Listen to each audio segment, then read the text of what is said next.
Welcome to my YouTube channel. तो देखिए आज मैंने BMT 141 लीनियर अलजेब्रा जो हमारा जो सब्जेक्ट था तो उसके ऊपर एक इम्पोर्टेंट क्वेश्चन के साथ सॉल्यूशन साथ बताने जा रहा हूँ और एक इम्पोर्टेंट कॉन्सेप्ट भी देने जा रहा हूँ। वो है ग्राम-स्मिथ प्रोसेस ऑफ ऑर्थोगोनलाइजेशन। तो पहले समझ लेता है कि ऑर्थोगोनल सेट क्या है।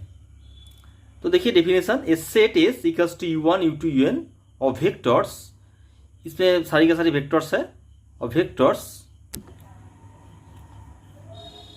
in an inner product space V is called an orthogonal set if each pair of distinct, यहाँ पे क्या बोल रहा हूँ कि each pair of distinct vectors in S are orthogonal, that is ui uj, ये हमारा uj है equals to 0 for i not equals to j। इसका मीनिंग क्या है, देखिए यहाँ पे जो i और j सेम नहीं होना चाहिए। तो देखिए that is u1 u2 equals to 0 होगा, u2 u3 इक्वल्स टू 0 होगा, u3 u4 इक्वल्स टू 0 होगा, U1 डॉट U3 ये हमारा इनर प्रोडक्ट ये भी 0 होगा, ऐसे एंड सो वन। सारी का सारी अगर 0 हो जाएगा तो अब मैं कह सकता हूँ कि ये हमारा जो सेट है ये ऑर्थोगोनल सेट होगा। उसके बाद ऑर्थोनॉर्मल सेट। ऑर्थोनॉर्मल सेट क्या है? ऑर्थोनॉर्मल सेट होने के लिए उस सेट को पहले ऑर्थोगोनल सेट होना चाहिए। इसीलिए मैं लिख रहा हूँ कि an orthogonal set A is called orthonormal if norm of x equals to 1 for all x belongs to A. A में जितना भी वेक्टर है, ए में जितना भी वेक्टर है, मान लीजिए जो ये हमारा वेक्टर है कि x y z w dot dot, तो इसका जो norm that is norm of x equals to 1 होना चाहिए, norm of y equals to 1 होना चाहिए। दैट इज इसीलिए मैं लिख सकती हूँ फॉर ऑल x, इसीलिए यहाँ पे लिखा हूँ मैंने for all x belongs to A. हर x के लिए उसका नॉर्म 1 हो जाएगा, तो मैं कह सकता हूँ कि सेट ऑर्थोनॉर्मल सेट होगा। उसके बाद ऑर्थोगोनल बेसिस। ऑर्थोगोनल बेसिस क्या है? In an inner product space A basis consisting of orthogonal vectors is called an orthogonal basis. इसमें क्या होना चाहिए? ऑर्थोगोनल वेक्टर्स होना चाहिए। उसके बाद orthonormal basis in an inner product space A basis, कोई भी बेसिस ले लीजिए, कॉन्सिस्टिंग ऑफ ऑर्थोनॉर्मल वेक्टर्स। अगर वो बेसिस ऑर्थोनॉर्मल वेक्टर्स कंसिस्ट कर रहा है तो उसको कह सकता हूँ कि ऑर्थोनॉर्मल बेसिस है। उसके बाद आ रहा है ग्राम-स्मिथ प्रोसेस ऑफ ऑर्थोगोनलाइजेशन। तो देखिए इस प्रोसेस का क्या नीड्स क्या है, क्यों मैंने प्रोसेस अप्लाई करना चाहता हूँ। इस प्रोसेस का फ़ायदा यह है कि आप किसी भी बेसिस ले लीजिए, वो बेसिस अगर बेसिस ऑर्थोगोनल नहीं है तो by the help of Gram Schmidt process of orthogonalisation we can change this basis into orthogonal basis। आप लोग को कोई भी बेसिस ले लीजिए एंड ग्राम-स्मिथ प्रोसेस ऑफ ऑर्थोगोनलाइजेशन प्रोसेस में मैं क्या करूँगा, उस सेट को जो बेसिस का जो सेट है उस सेट को मैंने ऑर्थोगोनल सेट में रूप से लिखूँगा by the help of Gram Schmidt process of ऑर्थोगोनलाइजेशन।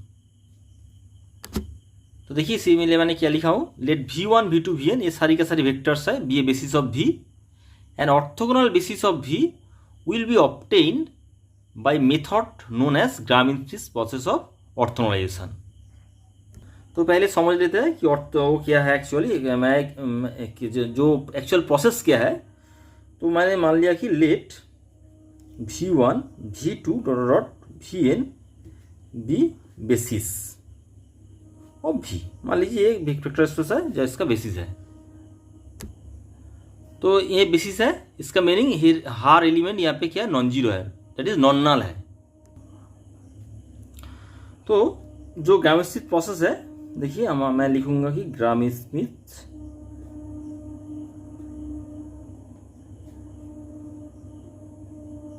Process of ऑर्थोगोनलाइजेशन।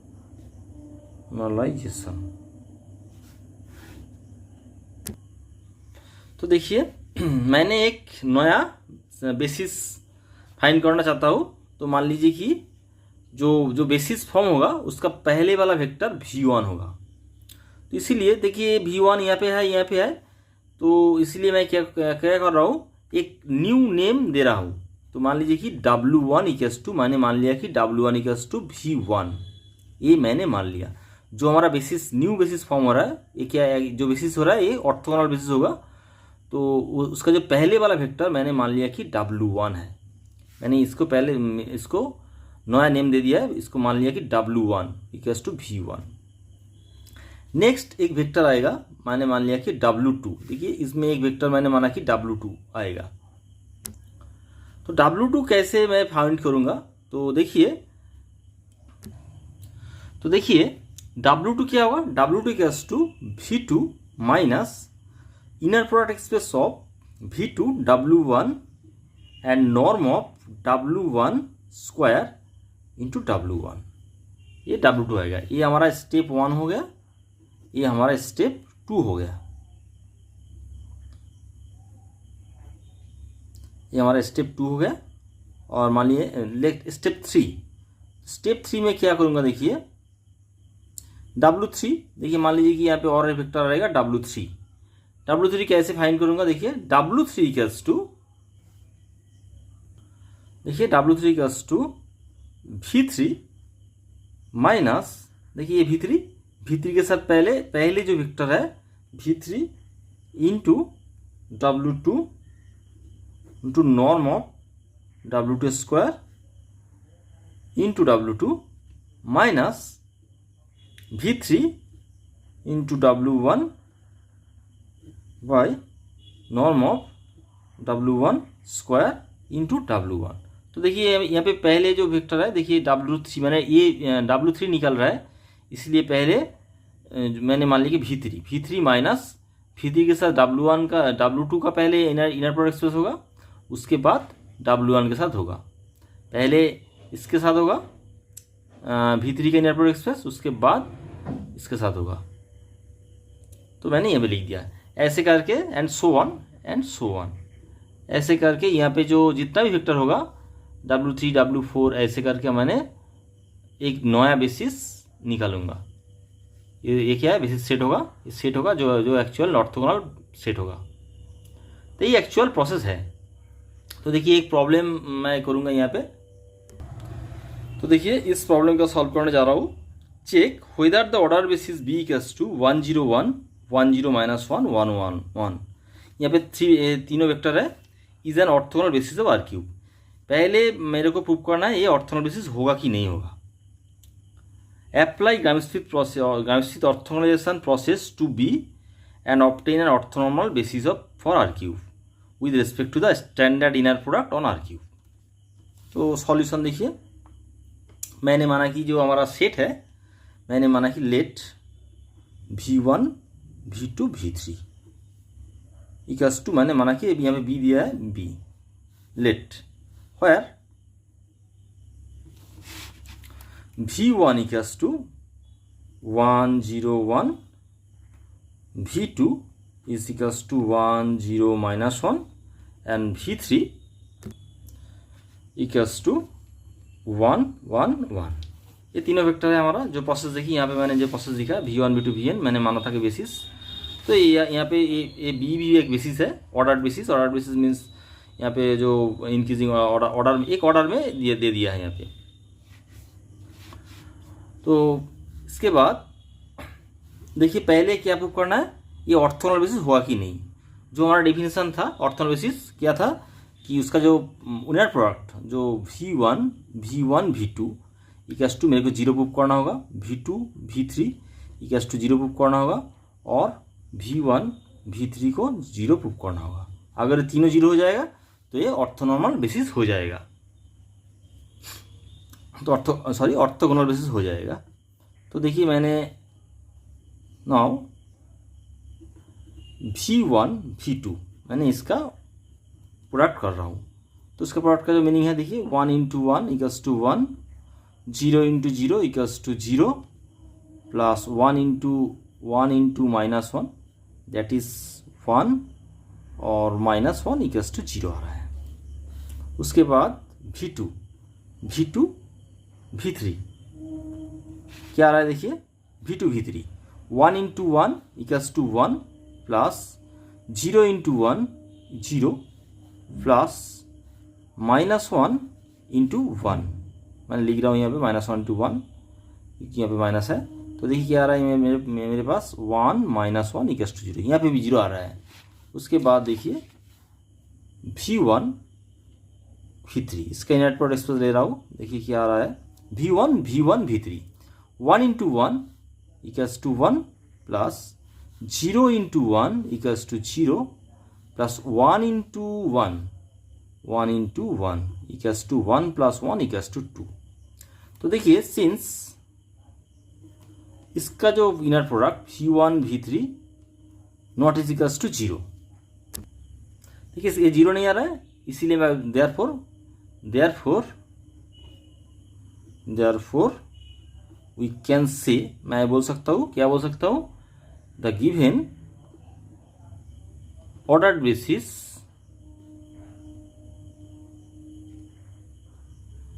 Is not an orthogonal basis.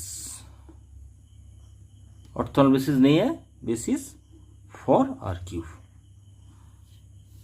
तो we apply Gram-Smith process to change it to get a orthogonal basis. Now मैं लिखूंगा कि Gram-Smith process of orthogonalization.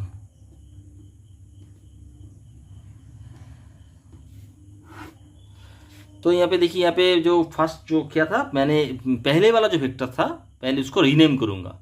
क्या rename करूँगा, जो हमारा set नया set आएगा, क्या सेट है, देखिए यहाँ पे मैं लिख रहा हूँ, ये हमारा नया सेट आएगा W1 W2 W3, क्योंकि यहाँ पे भी तीनों वेक्टर है, 3 वेक्टर है, यहाँ पे भी 3 वेक्टर ही आएगा। हमारा जो बेसिस है, ऑर्थोगोनल बेसिस आएगा, उस पर 3 वेक्टर्स ही आएगा। तो मैंने माना कि लेट स्टेप 1 है, स्टेप 1 क्या है, मैंने माना कि W1 इक्वल्स टू V1।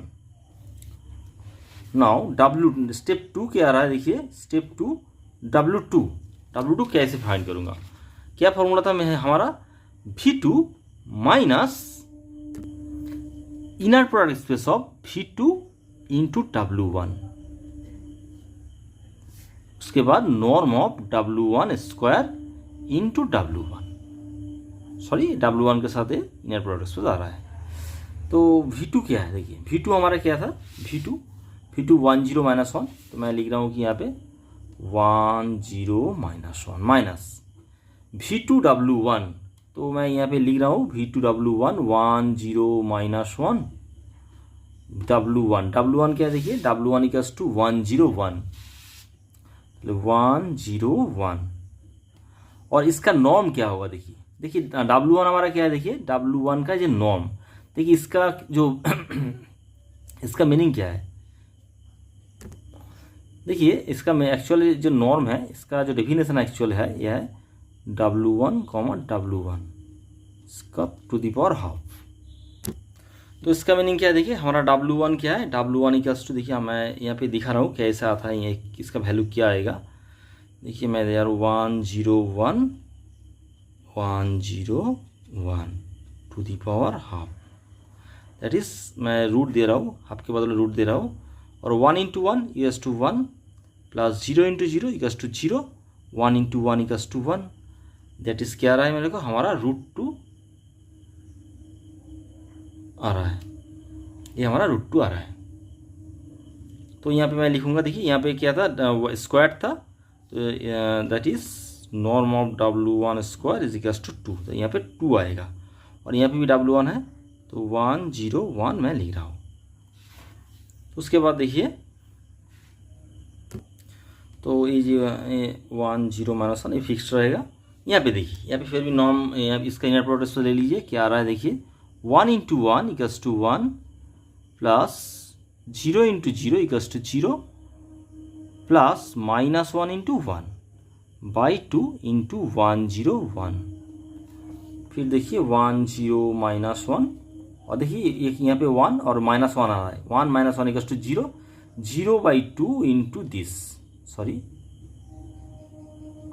1 0 1, तो क्या आ रहा है, देखिए 1 0 माइनस 1 माइनस 0 इंटू 1 0 1, तो इसका ये एक वेक्टर है, उसके साथ ये हमारा स्केलर है, इसके मल्टीप्लाई कीजिए तो यहाँ पे 0 0 आ जा रहा है। तो 1 0 -1 माइनस 0 0 0 0 आ जाएगा। इसके साथ मल्टीप्लाई कीजिए, ये 0 आ जाए, सारी का सारी वेक्टर 0 हो जाएगा, जो कंपोनेंट है 0 हो जाएगा। उसके साथ इसको सब्सट्रैक्ट कीजिए तो क्या आपको मिलेगा 1 0 -1 ही मिलेगा। तो W2 हम लोग फाइंड किया है। इसके बाद W3, तो W3 क्या आ रहा है देखिए, W3 का जो फॉर्मूला देखिए यहाँ पे लाइन लिखा है W3 इक्वल्स टू, देखिए W3 इक्वल्स टू जो वेक्टर V3 आएगा और V3 के साथ पहले W2 का पहले इनर प्रोडक्ट एक्सेस होगा V3 into W2 by norm of W2 square into W2। उसके बाद V3 के साथ W1 का होगा W1 into norm of W1 square into W1।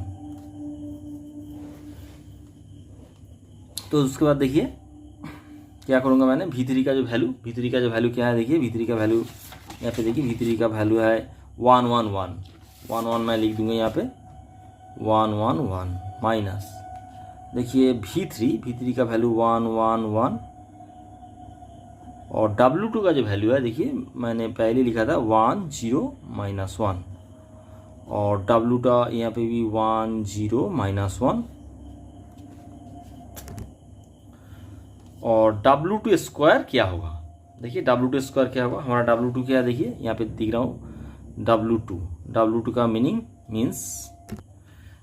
देखिए यहाँ पे इसका मीनिंग है W2 to the power half, that is देखिए, तो मैं लिख सकता हूँ कि देखिए W2 into W2 1 0 1 -1 1 0 -1 to the power half, that is root over of 1 into 1 plus 0 into 0 plus -1 into 1 माने 1, दैट इज 2 √2 आ रहा है। तो √2 दैट इज यहाँ पे स्क्वायर है इसलिए यहाँ पे 2 मिलेगा आपको।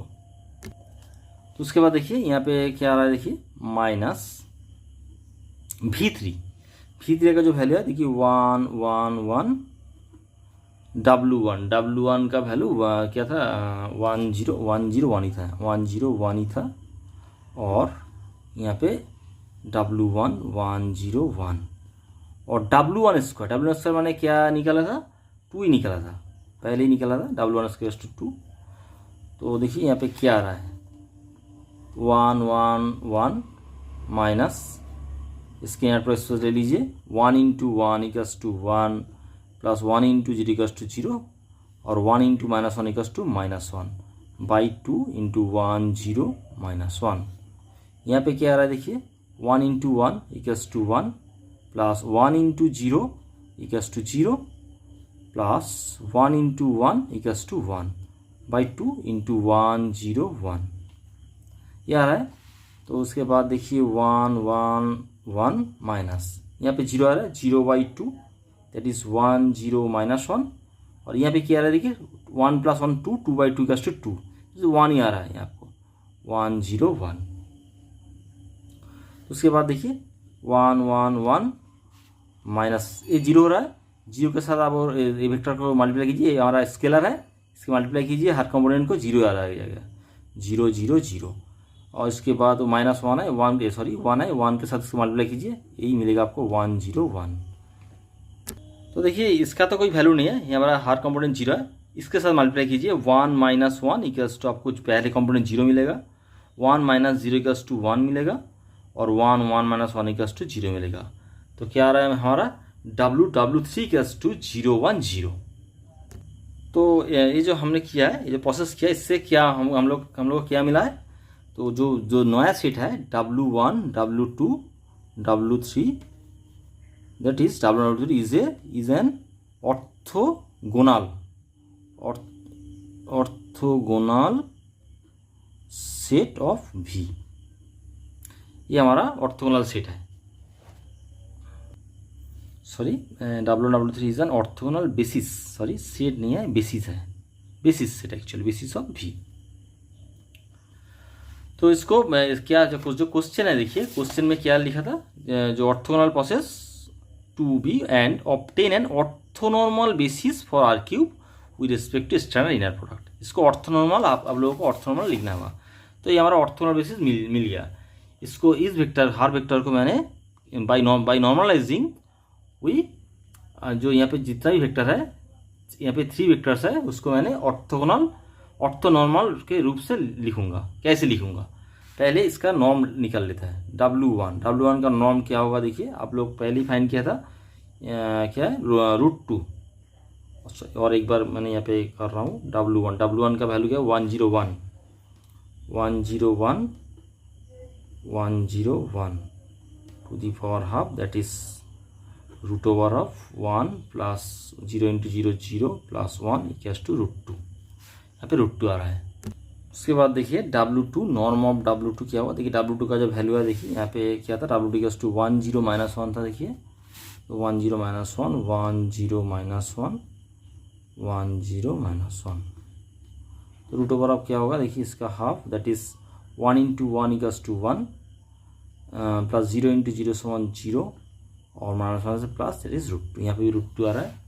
उसके बाद नॉर्म ऑफ W3 क्या आ रहा है, देखिए W3 का जो value 0 1 0 to the power half, that is 0 × 0 0 plus 1 × 1 equals to 1 plus 0 × 0 equals to 0, that is 1। So the orthogonal basis,